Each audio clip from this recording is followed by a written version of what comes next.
fight like a roaring fight, crypto and dreams under stadium lights, sweat and fire, hearts ignite.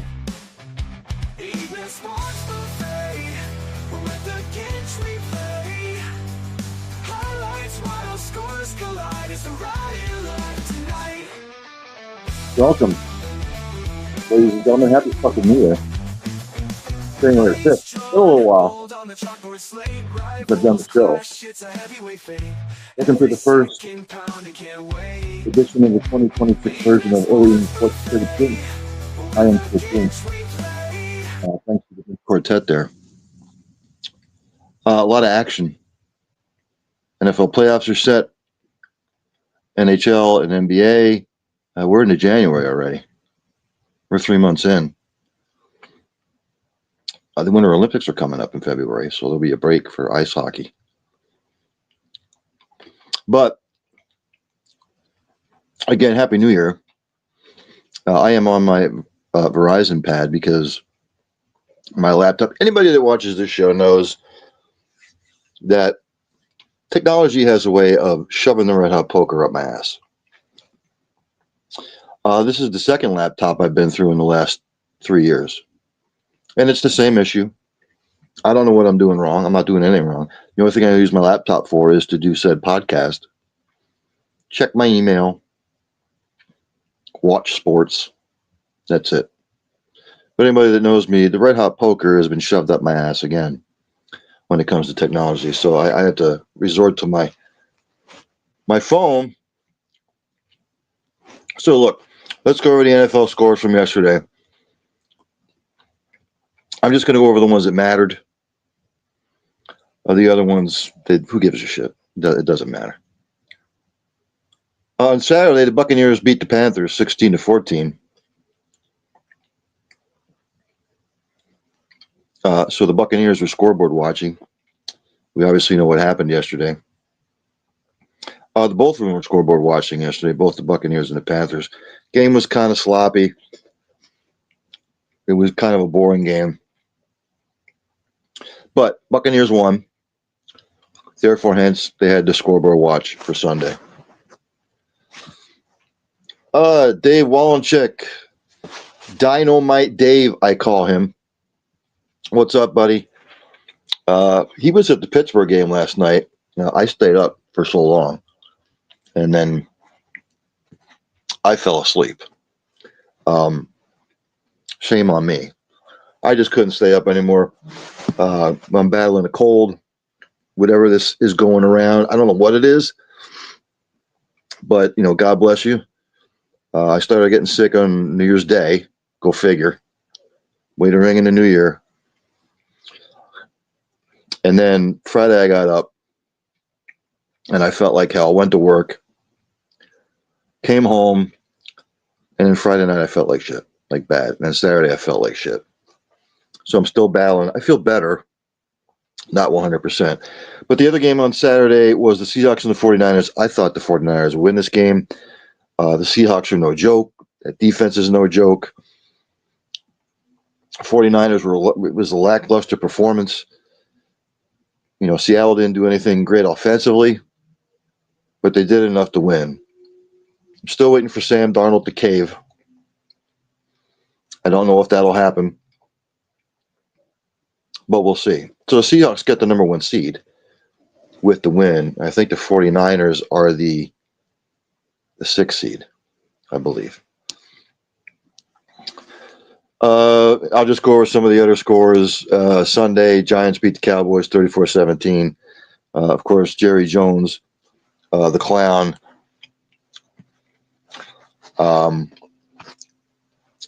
Dave said, what a game, but it was a lucky win. Yeah, Tyler Shoop with the missed. I hope you feel better. Thanks, buddy. I appreciate it. And again, I am on my... Okay, why is this... See, why is technology fucking with me again? Why will it not let me? Oh, there we go. But anywho, Jerry Jones came out and said that the amount of money he's paid, you can't understand why they've missed the playoffs 2 times in the last 2 seasons. Because you're an idiot. He's an idiot. Everybody knows my feelings on the Cowboy situation. Until he's gone, I can't go back. I can't root for him. He's a buffoon. Don't win a shit. I do not wish anything bad on the man. But for the last 14, 15 years, I've said, until he's gone from the equation, I can't do it. And on top of that, I watched The Gambler and his Cowboys over last weekend. I watched the whole thing. I watched the whole docuseries. He's even more of an idiot than I thought. Browns beat the Bengals 20-8. Myles Garrett got the sack record. And look, I know Michael Strahan.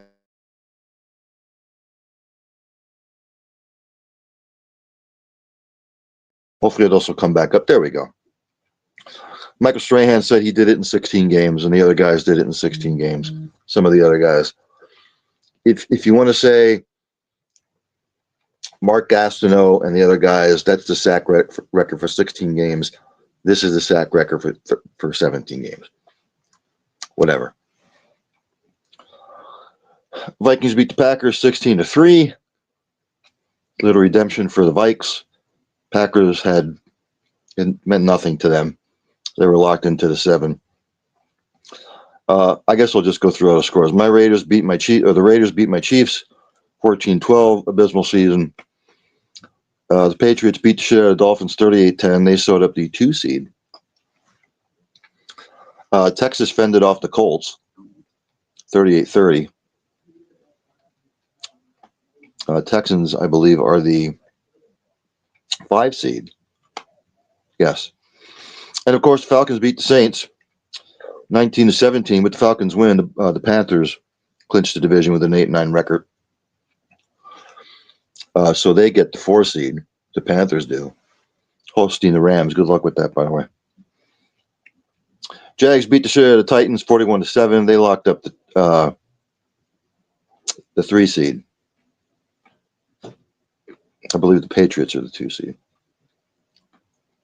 if I'm correct. Rams beat the Cardinals 37-20. Obviously, they're the 6 seed. Broncos beat the Chargers to lock up the 1 seed in the AFC. Commanders beat the Eagles 24-17. I'll get to that in a minute. And the Lions beat the Bears 19-16. Bills beat the Jets 35-8. And of course, yesterday the Steelers came back to beat the Ravens 26-24 to win the AFC North. So look, when it comes to the Eagles, and I'll be joining Patterson Avenue Fanatics at 8 o'clock here on the Cole County Entertainment Network. That'll be at 8. They cover the Eagles. It was a double-edged sword as far as I'm concerned. Yeah. Okay. The Lions beat the Bears. Had the Eagles played the starters, would they have won the game? Probably. But I can see both arguments, to be honest with you. They had a prime opportunity to get the 2 seed, play a beat-up Packers team. As Seth Joyner said. Did the 49ers scare you? I don't know. Does Purdy scare you? I don't know. Does McCaffrey scare you? Yeah. Does George Kittle scare you? Maybe. But their other receivers, pedestrian. But let's just say that Sirianni would have played his starters. And God forbid Hurts would have gotten hurt, or A.J. Brown, or Devontae Smith. God forbid if they would have gotten hurt. You know what the narrative would have been today? Why the fuck did he play the starters? Everyone's argument was, well, all the other teams, they played their starters. Whatever. Okay. Stop worrying about other teams. My man, Dave, I don't think any team in the NFL this year scares anybody. Yes, I would agree with that. There is no dominant team in the NFL this year, period. Every team going into the playoffs this year has their faults. But getting back to the Eagles, again, if the Eagles beat the 49ers this weekend, we're not going to hear about any of this, the starter bullshit, period. It's up to the coach's discretion. I can see why he didn't play them. And again, Had he played them, God forbid, Hurts would have blew out a knee, or AJ Brown would have blew out a knee, or an Achilles or something like that. I can see both sides of the argument. So let us venture into the brackets. So, and I really wish the NFL would stop playing fucking playoff games on Monday night. It's stupid. Just play them on Saturday and Sunday, please.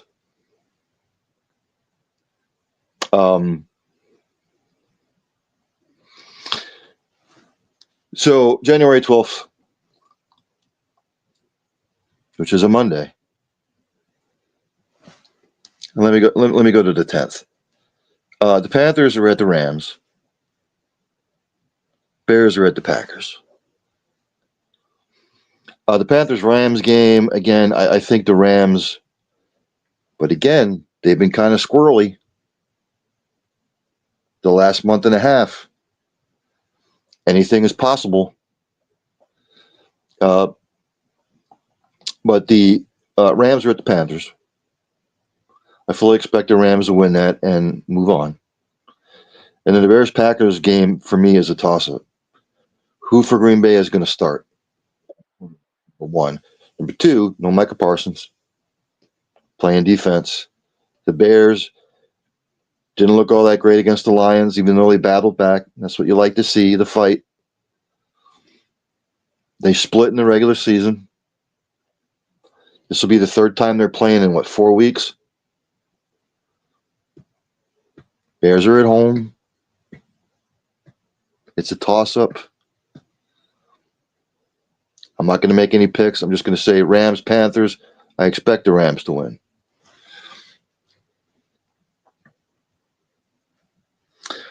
Then next Sunday, the 49ers are at the Eagles. Not going to make a pick. Again, I believe whoever runs the football best and stops the run will come out of these games. It's actually a 4:30 start. The 1 o'clock game next Sunday is the Bills at the Jags. Interesting game. Buffalo is actually favored by 1.5. The other game is the Rams are favored by 10.5 over the Panthers, by the way. Chicago's favored by 1.5 over Green Bay. Philadelphia is favored by 4.5 over San Francisco. The other game on the 11th, Patriots Chargers. That's the 8 o'clock game. New England's favored by 3.5. So the Chargers at the Pats. And again, I will say, I was trying to look up some end of the year stats here. Okay. So rush defense. Okay. The teams that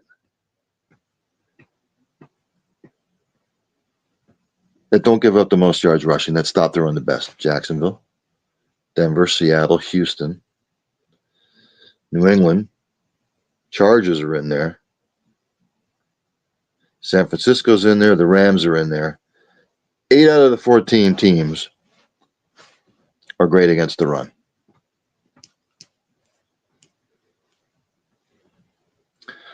Some of the other teams that are in the show that are not good against the run are Chicago. Green Bay is in the middle of the pack. Carolina's middle of the pack. Pittsburgh's middle of the pack. But you see where I'm headed with this. Teams that run the ball the best: Buffalo, Chicago, New England, the Rams, Seattle, the Chargers, Green Bay. So half the field. Teams that don't run the ball effectively are Pittsburgh, San Francisco, Houston, Jacksonville, and Philly, and Denver, by the way. So something has to give. Again, heading into playoffs, and I'll say this till the day I die, and I've said it on other shows. As much as it is a passing league, if you can't run the football and stop the run in December and January, you're not making it to February. You can pass the ball all you want to, and you have to limit the turnovers. Again, I am not going to make any predictions until the Thursday show. An early evening sports buffet with the Ginch.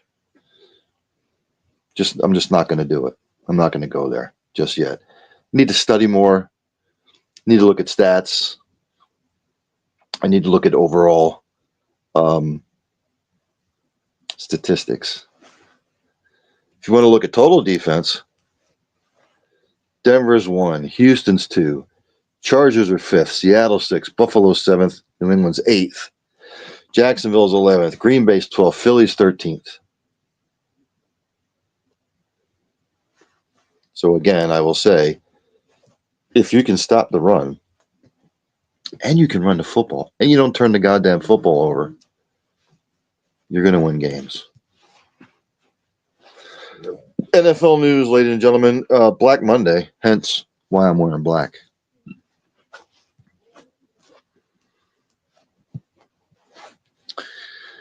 The Raiders fired Pete Carroll today.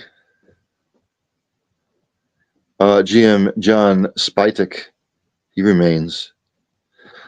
With the firing of Pete Carroll, I think the last 3 or 4 coaches that the Raiders have had, they're paying $50 million to coaches that are not coaching the team. That's great management. Great man. It has nothing to do with coaching, though. Right? Minority owner Tom Brady is rumored that he will have a say in who the next Raiders coach will be. Look, I didn't understand the hire anyway. I know he brought Geno Smith over. Geno was a disaster this year. It just didn't work out.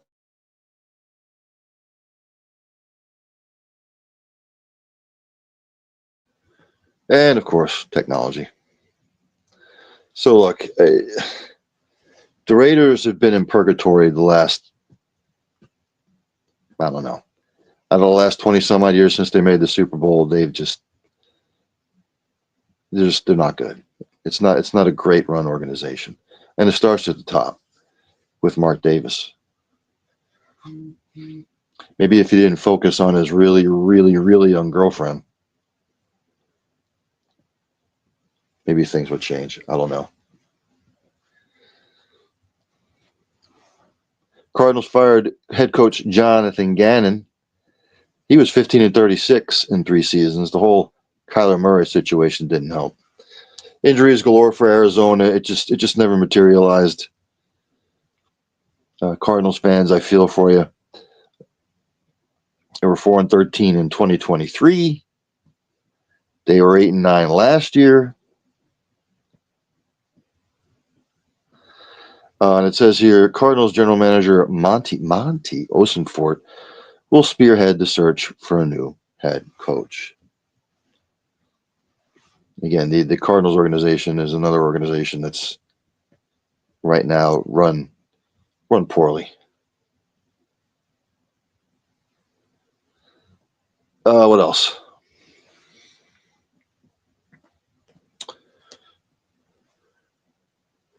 I'm looking for anything updated. Oh, Raheem Morris and the Falcons general manager, they're out. I don't know why it's not showing up here. But Atlanta will be looking for a new head coach.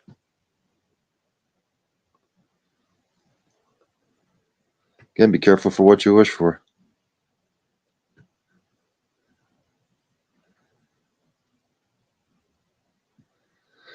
Let's see what else. Tua said getting a fresh start in 2026 would be dope.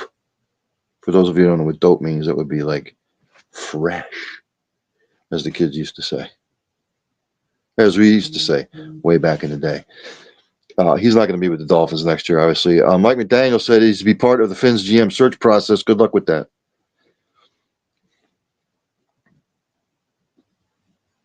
The Dolphins are another franchise that organizationally are a mess. And that's why they're stuck in purgatory, and that's why they stink. Talent, just don't know what to do with it. Lions coach, Dan Campbell, he says he's given him a freaking F grade for this season. No shit, man. All that talent, and you missed the playoffs. Obviously, he's going to be back next year. I don't know where the Lions turn. Is Golf going to be back next year? I don't know.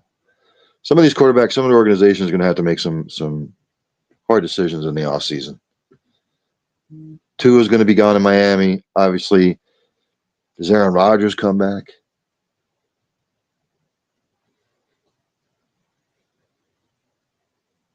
Some of these organizations with quarterback issues are going to have to make a decision on what to do going forward.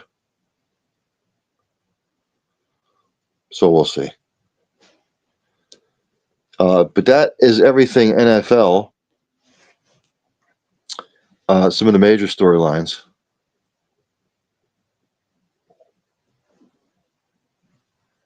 Oh, the Browns fired coach Kevin Stefanski. He will probably find a job elsewhere soon. But they're keeping their general manager, Mr. Barry, which I think is a huge mistake. A big mistake. But we'll see. Thanks for joining me here on Early Evening Sports Buffet with the Ginch, Cole County Entertainment Network. Again, at 8 o'clock, Patterson Avenue Fanatics, Cole County Entertainment Network, with the fellas over there, Ed Kratz and Mama Ringo. They will be on the program. I will be joining them, probably just to listen and observe. And if they want to pick my brain about X, Y, and Z, that's fine. So the regular season's over for the NFL. Playoffs start next week. NCAA football. If you missed it,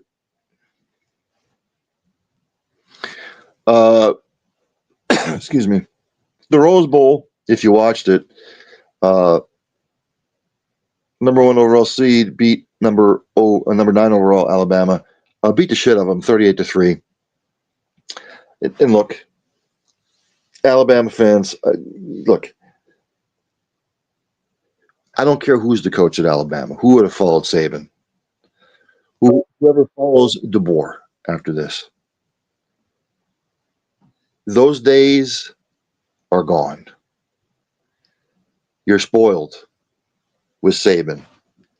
I don't think not in my lifetime, you're never going to see that again. Not with the NIL and the transfer portal. I don't care what anybody says. I don't think you'll ever see a program be dominant like Alabama was ever again. You're just not going to see it. Number 6 overall seed Ole Miss beat number 3 Georgia 39-34 in a thriller. They advance. And of course, the number 10 overall seed, the Hurricanes, beat the Buckeyes 24-14. And of course, we have the Final Four, which, by the way, this makes no fucking sense to me. Somebody make it make sense, okay? The first game is going to be played on Thursday at the Fiesta Bowl. On Thursday. Ole Miss in Miami. I'm not going to make predictions. I'll make them on Wednesday. And then on Friday, it's Indiana and Oregon. Why? You couldn't have played one at 4:30 on Friday and the other at 8?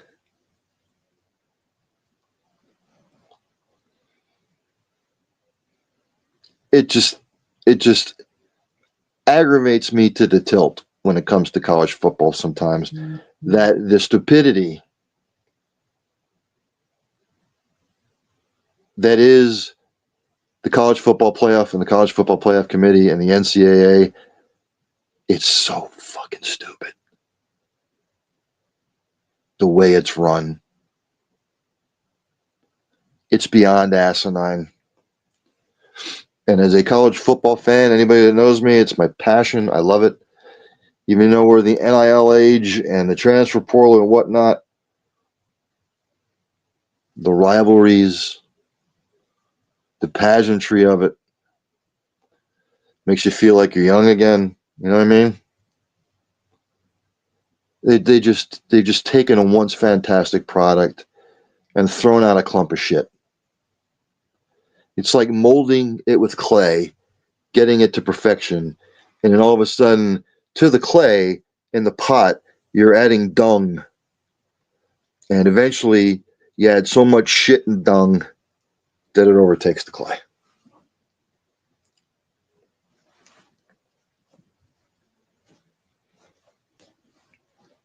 Well, what are you going to do? Let me go to the NBA statistics, the standings, as I do every week. Again, happy fucking New Year, by the way. In the Eastern Conference, Detroit is still on top. They're 26-9. The Knicks are second. They're 3 back. Celtics are third, holding fort at 3.5 back. In fourth, it's Toronto. They're 5.5 back. Philadelphia is fifth. They are 6 games back. Orlando, they are in sixth. They're 5.5 back. Miami is seventh. They're 6.5 back. Cleveland would be eighth. They're 7 back. Chicago is ninth. They're 9 back. Atlanta in the last spot. They're 10th. 10 back. The playoffs were to start today. Milwaukee, Charlotte, Brooklyn, Washington, Indiana. On the outside looking in. In the Western Conference, the Oklahoma City Thunder, they're human. They were 20-1. They're 10-5 since. They're still on top. San Antonio, second, 4.5 back. The Lakers are third, 6.5 back, as are the Denver Nuggets. In fifth, the Rockets. And sixth, Minnesota, they are tied 7 games back. In seventh, Phoenix, they're 8.5 back. Golden State is eighth, 11 back. Portland is ninth, 14 back. Memphis 10th, 14.5 back. Teams on the outside looking in: Dallas, the Clippers, Utah, Sacramento, and New Orleans.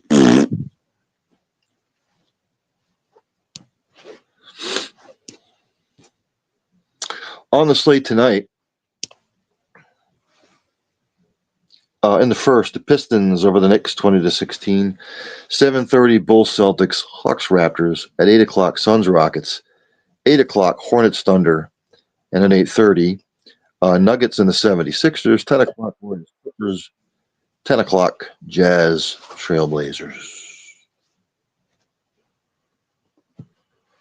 NHL standings. Excuse me if I take a taste of my refreshingly tasty beverage.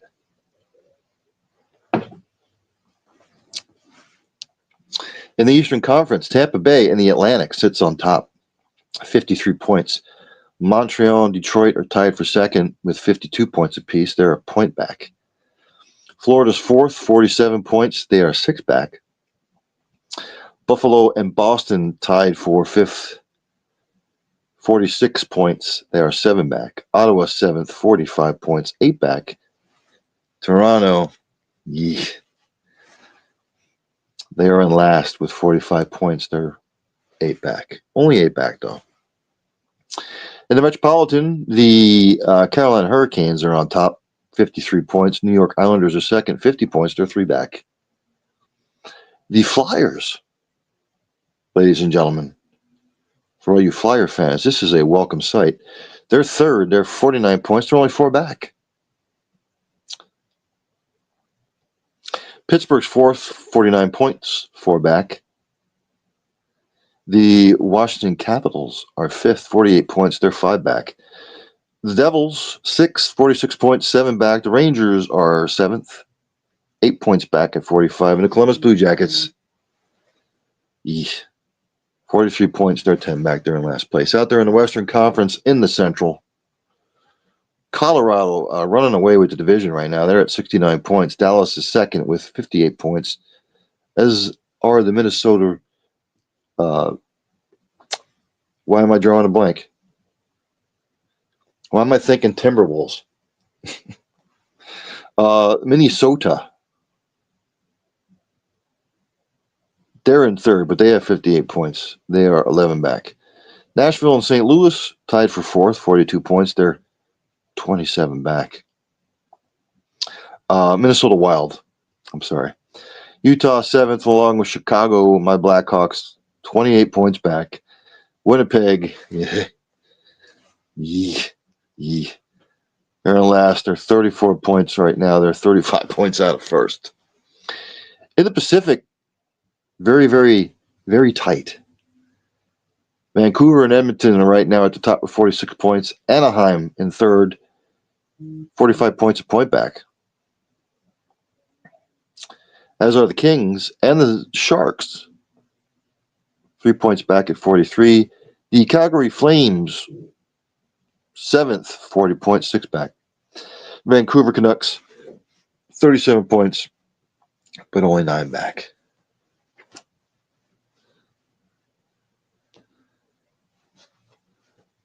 Let's go to some what the schedule looks like today. Very, very limited schedule. Right now in the first, the Rangers and Mammoth scoreless. Ducks over the Capitals 1-0. Later on at 9:30, Kraken at the Flames at 7:30. Red Wings at the Senators 10:30. The Wild at the Kings.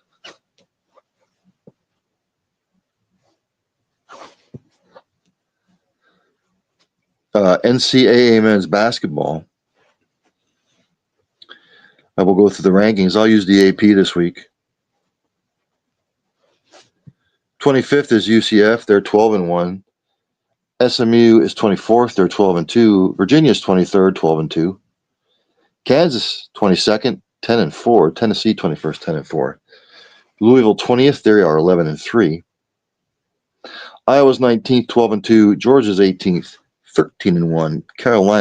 North Carolina 17th, 13-2. Illinois 16th, 11-3. Arkansas 15th, 11-3. Texas Tech is 14th, 11-3. Alabama's 13th, 11-3. Michigan State 12th, 12-2. Vanderbilt 11th, 14-0. Nebraska 10th, 14-0. BYU 9th, 13-1. Gonzaga's 8th, 16-1. Houston 7th, 13-1. Duke 6th, 13-1. Purdue 5th, 13-1. Connecticut's 4th, 14-1. Iowa State is third. They are 14-0. Michigan is second, 13-0, and still in first. Arizona by 3 votes, 14-0. Only 2 top 25 teams are in action tonight. Right now at the half, number 10 Nebraska over Ohio State 38-31. Later on, USC tangles with number 12 Michigan State. That is at 8:30. NCAA women's basketball. Let's go to the rankings. AP poll.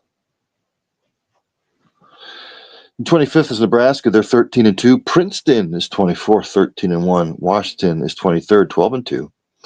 North Carolina is 22nd, 13-4. USC is 21st, 10-4. Tennessee 20th, 10-3. Ohio State's 19th, 13-2. Mississippi, Ole Miss is 18th, 14-3. Texas Tech is 17th, 16-0. Baylor is 16th, 13-3. Michigan State 15th, 14-1. Iowa's 14th. They're 12-2. TCU is 13th. They're 14-1. LSU is 12th. They plummeted 7 spots with the recent loss. They're 14-2 and 12th. Iowa State 11th, 14-1. Louisville 10th, 14-3. Michigan 9th, 11-2. Maryland's 8th, 15-1. Vandy 7th, 15-0. Kentucky 6th at 15-1. Oklahoma 5th, 14-1. UCLA 4th, 14-1. South Carolina 3rd, 15-1. Texas 2nd, 17-0. And unanimous number 1, UConn. They are 15-0. Only two top 25 teams in action today. Right now in the third, number 9 Michigan holds a slight lead over Minnesota, 33-31. 8:30 p.m., number 14 Iowa takes on Northwestern.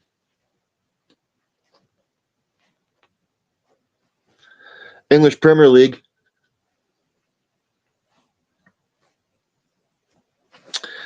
Let's go to the table, shall we? That's what they call the standings over there. I'll go through your top 10. Arsenal still on top. They have 48 points. Man City and Aston Villa, second and third respectively, with 42 points. Liverpool is fourth with 34 points. Chelsea fifth. Man United sixth, each with 31 points. Brentford, then Sunderland at seventh and eighth, each with 30 points. Newcastle's ninth with 29 points, and Brighton, Fulham, and Everton all with 28 points. If the season ended today, West Ham, Burnley, and Wolverhampton would all be relegated.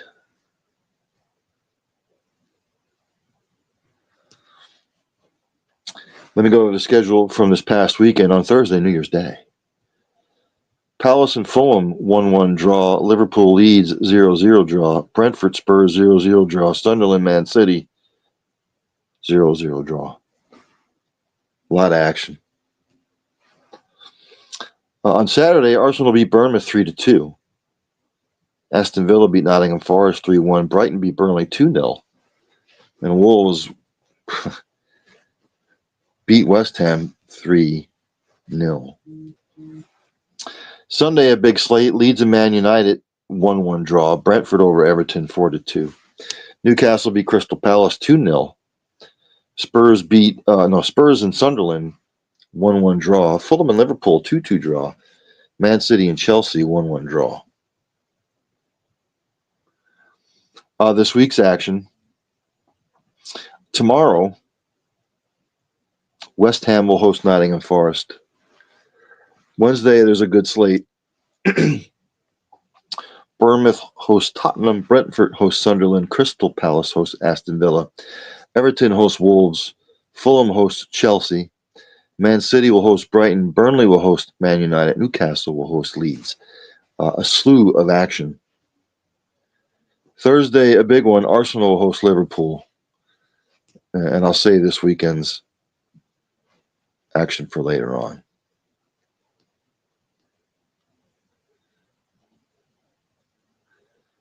I haven't seen anything come over the ticker as far as updated news. Again, I'll say this when it comes to the NFL playoffs. I'm not going to make any of my predictions till I'll make them on Thursday. If you run the football and can stop the run and limit the turnovers, you're going to more than often than not, you're going to come out victorious. I'm not making any predictions. I know who I think will win, but I'll save that for Thursday. I really haven't seen anything else.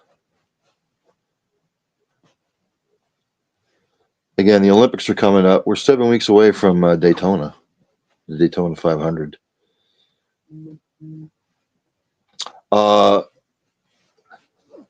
PGA Tour.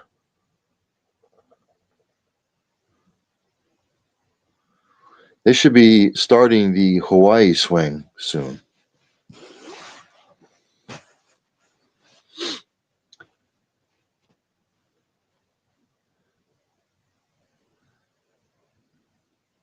Yes. I'm looking at the schedule. I believe the Century is this weekend. Then the Sony Open is in Hawaii the weekend of the 15th. Then it's the American Express, then the Farmers Insurance Open. Then, of course, Super Bowl weekend is the Waste Management Phoenix Open. The Masters is April 9th through the 12th this year. So, with all that being said, I want to thanks to everybody who tunes in. Thanks for my man Dave Wallencheck for checking in. Comments, criticisms, suggestions, always welcome. I will try to answer everybody's whatever email, social media, um, bring it to the forefront. But again, the NFL will dominate this week. And again, basketball, NCAA, women's and men's. We are T minus a little over 2 months and counting until March Madness starts. So it's coming fast. It's coming quick.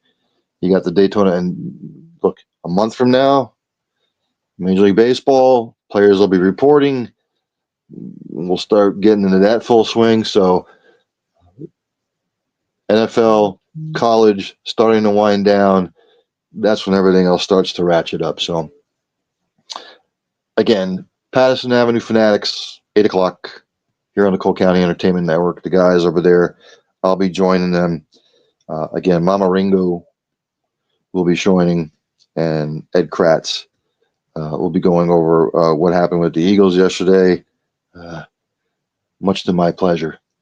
But as I ended show, practice compassion, practice empathy, have passion for what you do. Hug somebody every once in a while. You might make their day. Tell somebody you love them. You might not get a second opportunity. For God's sakes, if you see somebody struggling in whatever way they're struggling, ask questions, inquire. You might not just be saving a life, you might be saving a multitude of lives. So, 8 o'clock, join us, Patterson Avenue Fanatics, the guys over there. As at the end of every show on Early Evening Sports Buffet with the Ginch, there's only one thing left to do, and that's for Dandy Don to take me out. Turn out the lights, the party's over. They say that all good things must end. Call it a night, the party's over. And tomorrow and next year starts the same old thing again.